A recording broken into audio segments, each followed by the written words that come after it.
강림 후 20번째 주일입니다. 다 같이 머리 숙여 디아스포라 주일 예배를 시작하겠습니다.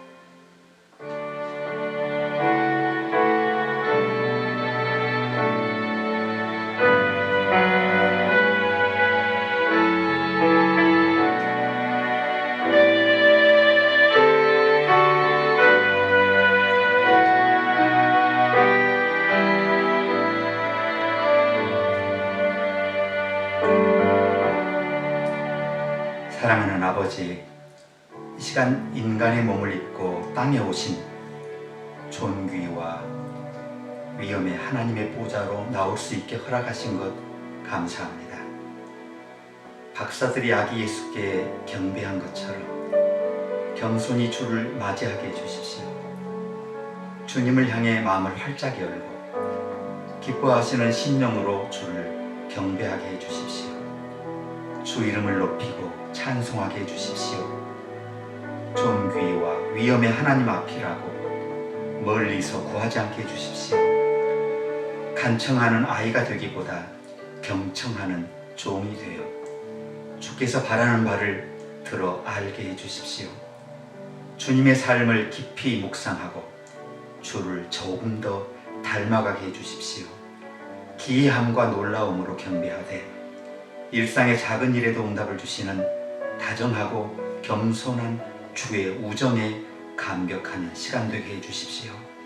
예수님의 이름으로 기도합니다. 아멘. 찬송하시겠습니다.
사랑하는 아버지, 일상에서 일어나는 많은 일들 가운데 주께서 어떻게 우리를 위해 일하시는지 우리가 알게 하시니 감사합니다.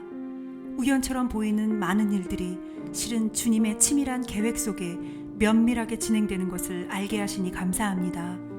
우리가 주님을 신뢰함으로 이 모든 고난과 역경이 점차 감탄과 확신과 감사를 낳을 것을 믿습니다. 힘이 붙일 때도 맹목적으로 보일 정도로 필사적으로 주께 매달려 대신 싸워주실 것을 간구하게 해주시옵소서. 주의 뜻 행하기를 포기하는 것이 불신앙보다 더한 빗장이라고 하셨으니 우리 심령과 삶에서 주의 뜻을 기쁨과 감격으로 환영하게 해주십시오. 이제껏 주님과의 사귐에 사랑과 놀라움에 머물렀던 저희들이 이제는 지속적인 사랑과 깨달음의 또 다른 기쁨으로 나아가게 해 주시옵소서. 이 두 가지 기쁨 사이에 훈련으로 인한 실망과 환멸이 있을지라도 주의 뜻 행하기를 갈망함으로 애타고 부르짖는 기도의 삶을 지속하게 해 주시옵소서. 주의 뜻에 순종할 때 우리에게 인내의 믿음을 주시옵소서. 주님의 치밀한 훈련을 내 것으로 받아들이므로 너희 기쁨을 빼앗을 자가 없으리라고 하신 예언이 응하게 해 주시옵소서. 이제 주님과의 첫 번째 기쁨에서 이 두 번째 기쁨으로 승화되는 믿음을 누리게 해 주시옵소서. 예수님의 이름으로 기도합니다. 아멘.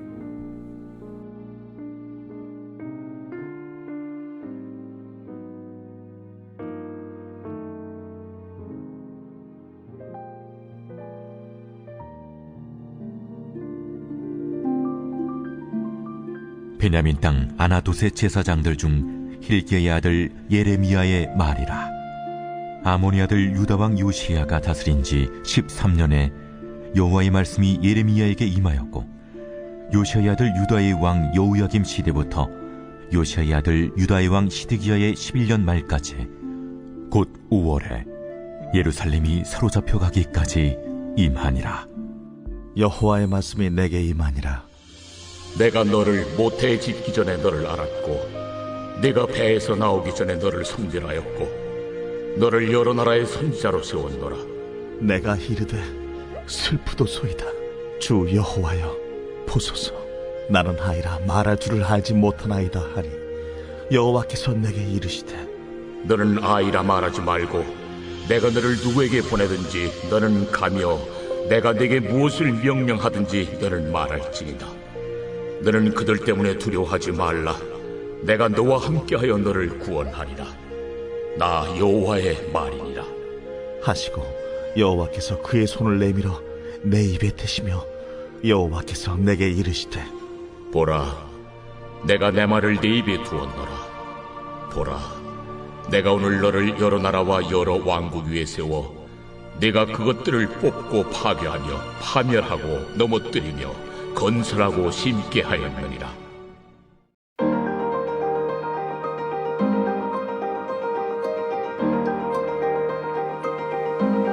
그것은 당신에 관한 것이 아닙니다. 이런 제목으로 하나님의 말씀을 받겠습니다. 어려운 시대를 살아가기 위한 삶의 동기를 부여하려면 무엇이 필요합니까? 동기부여를 위한 수많은 베스트셀러 책, 유튜브 영상, 세미나가 있습니다. 이것에서 답을 얻을 수 있다면 우리 모두는 부자가 될 것입니다. 그런데 진짜 어려운 것은 남이 아닌 내 자신에게 동기를 부여하는 것입니다. 자신에 대한 동기부여는 다른 사람에게 동기를 부여하는 것보다 훨씬 더 까다롭습니다. 그렇기 때문에 유명 서점과 아마존닷컴에 들어가 보시면 자기 동기부여, self-help 섹션이 따로 있을 정도입니다. 오늘 아침 우리는 대단히 의욕적인 구약 성경의 한 젊은이를 다루려고 합니다. 그의 이름은 예레미야였습니다. 예레미야는 베냐민 땅 아나돗의 제사장이었던 아비아달의 후손입니다. 이 아비아달이 누구냐 하면 다윗 왕 때의 유명한 대제사장 아닙니까? 한 명밖에 없는. 그런데 다윗 이후의 왕위 승계 과정에서 솔로몬을 지지하지 않는 바람에 축출돼서 고향 아나돗으로 유배되었습니다. 그러니까 예레미야는 다윗 왕가에 의해서 성전에서 축출된 대제사장 가문의 후손인 것이죠. 이 같은 배경에서 자란 예레미야는 자신이 거세된 대제사장 가문 출신이라는 데서 지독한 열등감을 겪습니다. 그 같은 그의 삶의 동기부여가 절실했습니다. 원래는 명문 가문인데 지금은 할 수 있는 일이 아무도 없습니다. 무엇보다 그를 불러주는 사람이 없었습니다. 그와 비교해서 같은 시대에 활동한 에스겔은 솔로몬 왕 이후 성전권을 장악한 저 유명한 사독 제사장 가문입니다. 그래서인지 에스겔은 성전 중심의 신학을 전개하고, 그런데 예레미야는 예루살렘 성전에 대해서 에스겔과 반대로 항상 비판적이었습니다. 그러던 어느 날 하나님께서 이 예레미야에게 나타나셨습니다. 그리고 그를 예언자로 부르셨습니다. 놀라운 것은 그때 예레미야가 불과 10대에 불과했던 청소년이었다는 겁니다. 예레미야가 얼마나 당황했겠습니까? 그래서 하나님께서 부르셨을 때 그는 주 여호와여 보소서, 나는 아이라 말할 줄을 알지 못하나이다, 이렇게 항의합니다. 그러나 하나님은 그의 손을 예레미야 입에 대시고, 보라, 내가 내 말을 내 입에 두었노라고 하시면서 그가 열방의 예언자가 된 것을 선포하셨습니다. 이쯤 되면 예레미야가 걷는 길이 탄탄대로여야 하지 않겠습니까? 그런데 예레미야의 사역이 잘 풀리지 않았습니다. 이스라엘 백성이 그 예언을 거부하고 그를 조롱했습니다. 그래서 사람들은 그를 상처받은 예언자로 불렀습니다. 그는 조롱을 당하고 감옥에 갇히고 심지어 구덩이에 던져져 죽을 뻔하였습니다. 그는 자신이 느끼는 분노와 좌절감을 글로 표현했습니다. 어떤 신학자들은 예레미야가 그의 예언에 분노한 사람들에 의해 이집트에서 살해당했다고 말합니다. 하지만 죽을 때까지 그는 하나님께서 원하시는 사역을 계속했습니다. 흥미로운 점은 시간이 지나며 예레미야의 예언이 다 옳은 것으로 판명되었지만 그것이 정작 그에게 전혀 위로가 되지 못했다는 겁니다. 그를 비판하던 이스라엘 백성들도 끝까지 그를 인정하거나 사랑하지 않았습니다. 어떤 예언자는 자신의 백성을 향해서 그들이 엄청난 고통을 당하게 될 거라는 예언을 선포하는데 부담을 느꼈습니다. 그들은 그것이 친구를 사귀고 또 사람들에게 영향을 미치는데 전혀 도움이 되지 않는 일이라는 것을 알았습니다.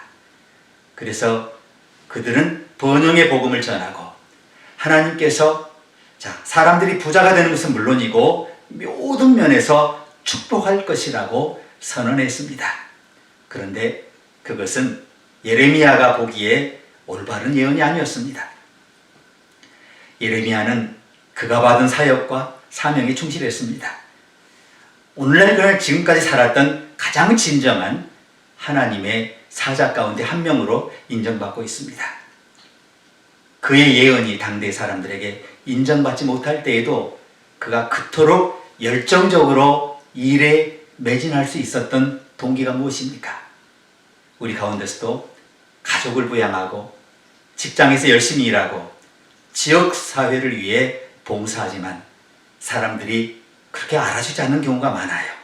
그렇다면 그 같은 때에도 하나님께서 우리를 부르신 그 일을 위해 계속 노력하고 계속 봉사할 수 있는 동기를 어디서 찾을 수 있습니까?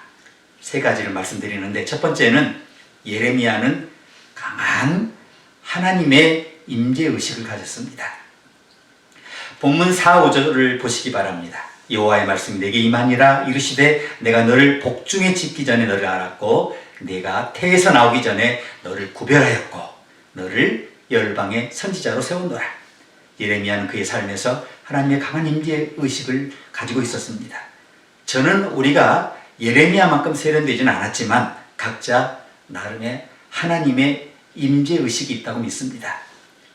조지 부시가 미국 부통령이었을 때 그는 전 소련 지도자 레오니드 브레즈네프의 장례식에 미국을 대표해서 참석했습니다. 그때 부시는 브레즈네프의 미망인이 장례식에서 한 일에 대해서 깊은 감동을 받았다고 합니다. 그녀는 관이 닫히기 몇 초 전까지 관 옆에 움직이지 않고 서 있었습니다. 그런데 군인들이 관 뚜껑을 닫으려는 순간에 브레즈네프의 아내가 손을 뻗어 남편의 가슴에 십자가 성호를 긋더라는 겁니다. 공산주의 치하에서 무신론의 불꽃이 50년 동안이나 훨훨 타오르고 있었지만 아무도 공산주의 정권을 이끈 최고 수장의 미망인에게 임한 하나님의 임재의 표시를 방해할 수 없었습니다.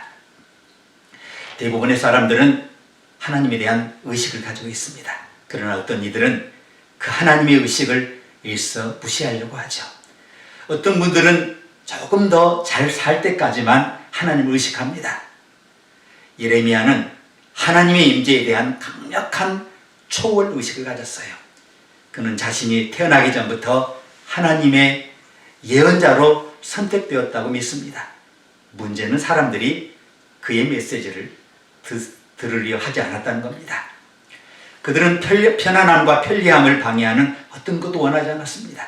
하나님의 강권하심에 이끌린 예레미야가 이봐, 우리에게 문제가 있어 라고 선언할 때 그들은 예레미야를 조롱하고 조직적으로 박해했죠. 그때 보통 사람 같으면 하던 일을 멈추고 집으로 가버렸을 거예요. 그러나 예레미야는 그렇지 않았습니다. 하나님이 그와 함께 하신다는 강한 의식을 가졌기 때문입니다. 두 번째는 예레미야는 자신이 구별된 존재라는 것을 알고 있었습니다. 그의 말씀을 다시 들어보세요. 내가 태에서 나오기 전에 너를 구별하였고 너를 열방의 선지자로 세웠노라. 여호와께서 그에게 이렇게 말씀했습니다. 여기 구별하였다는 것은 무슨 의미입니까? 우리는 매우 수능적인 사회에 살고 있죠. 아무도 다르게 느껴지기를 원하지 않습니다.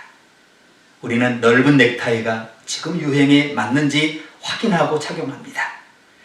좁은 넥타이가 유행을 타고 있다면 순식간에 좁은 넥타이로 갈아탑니다. 사람들은 유행을 따르지 않으면 손해볼 수 있다고 생각합니다. 여러분도 잘 아시는 영화 감독 우디 앨런은 언젠가 자기가 얼마나 의사를 두려워하고 있는지를 식토했습니다. 평소에 그는 두통으로 고통받았는데요. 두통을 참을 수 없게 되자 의사를 찾게 되었습니다. 의사는 당시에 굉장히 큰 액수였죠. 수천 달러에 달하는 검사비가 들 거라 이렇게 말해줬습니다. 그때 우디는 그의 친구 빌리라는 사람이 자기와 같은 두통을 앓고 있는 것을 떠올렸습니다. 그는 빌리가 이 비싼 테스트를 하지 않고 어떻게 두통을 치료했는지 궁금했습니다.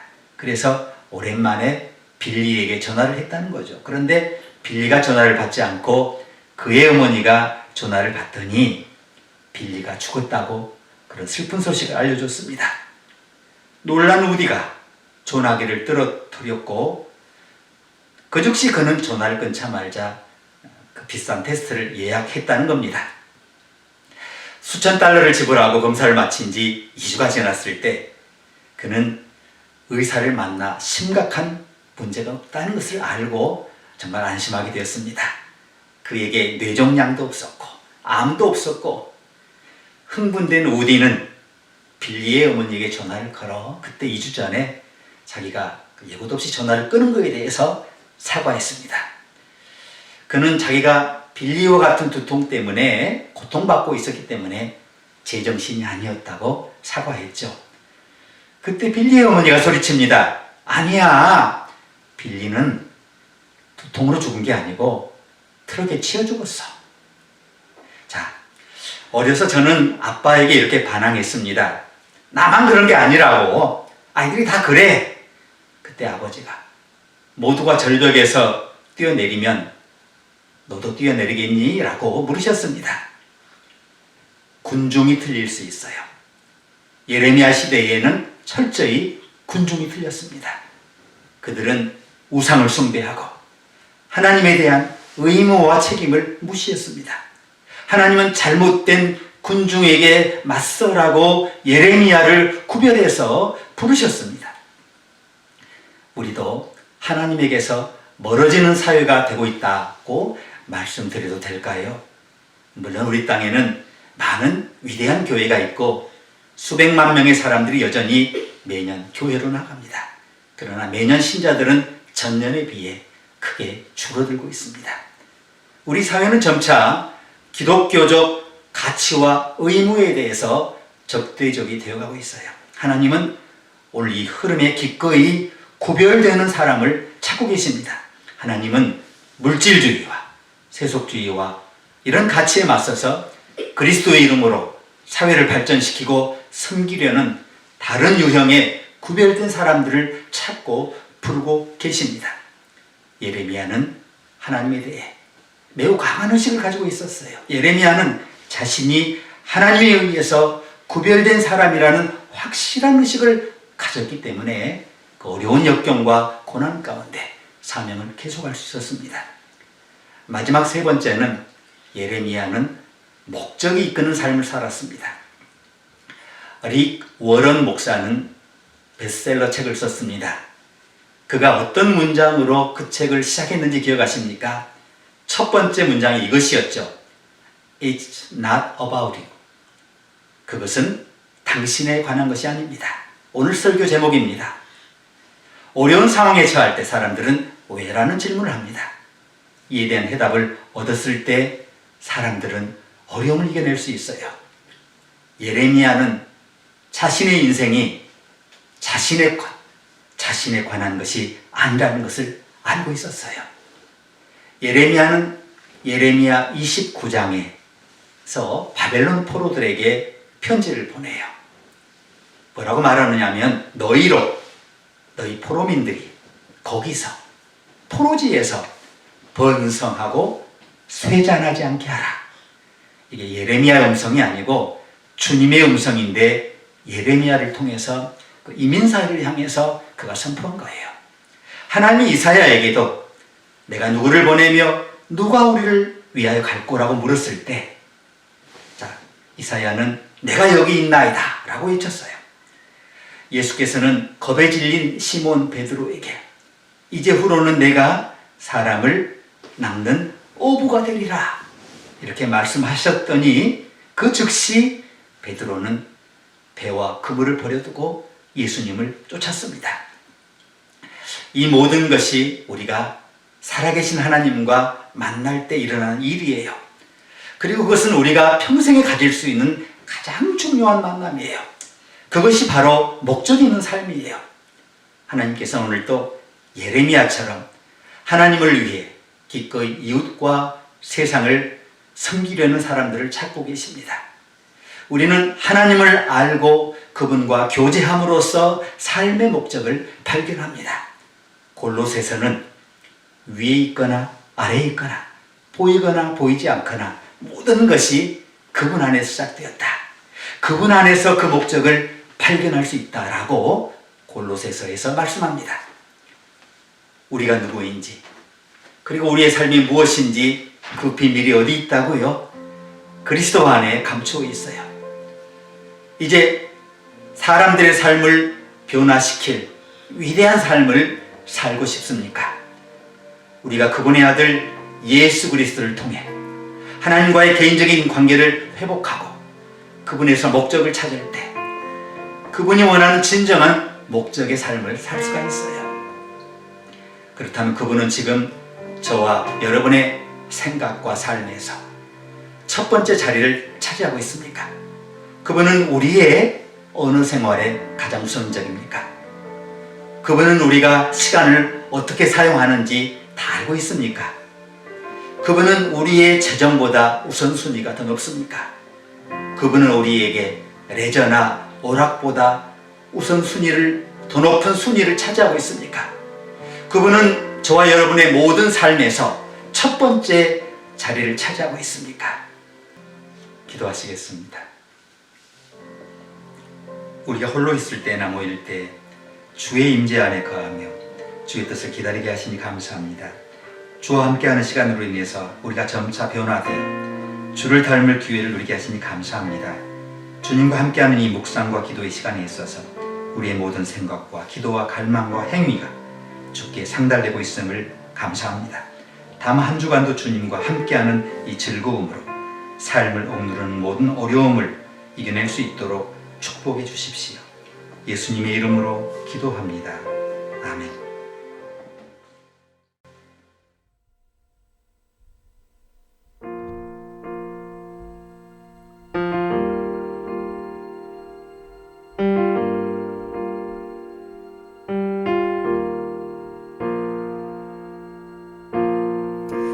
중에 고통 중에 일하시는 주님, 믿음으로 날 드리니 내 맘 기경하소서. 안전한 주손에 내 맘 맡기리. 내 뜻보다 크신 주를 신뢰해. 날 빚으소서.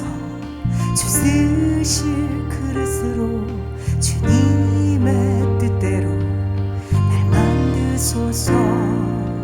나 가진 모든 것 주께서 주셨으니 내 새 포도주로 만드소서.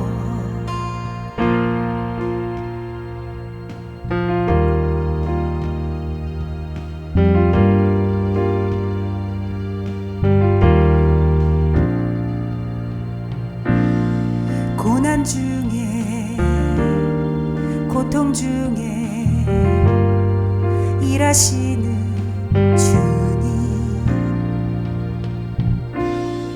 믿음으로 날 드리니 내 맘 기경하소서.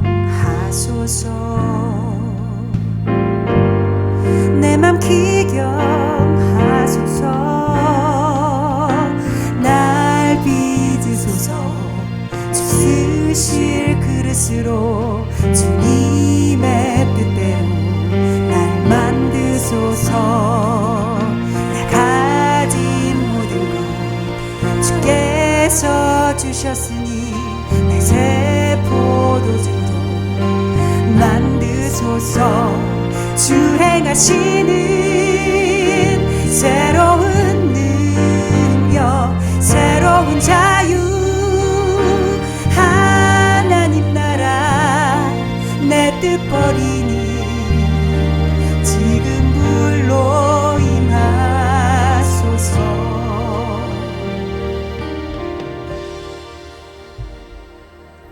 날 빚으소서. 주 쓰실 그릇으로 주님의 뜻대로 날 만드소서. 나 가진 모든 것 주께서 주셨으니 날 새 포도주로 만드소서.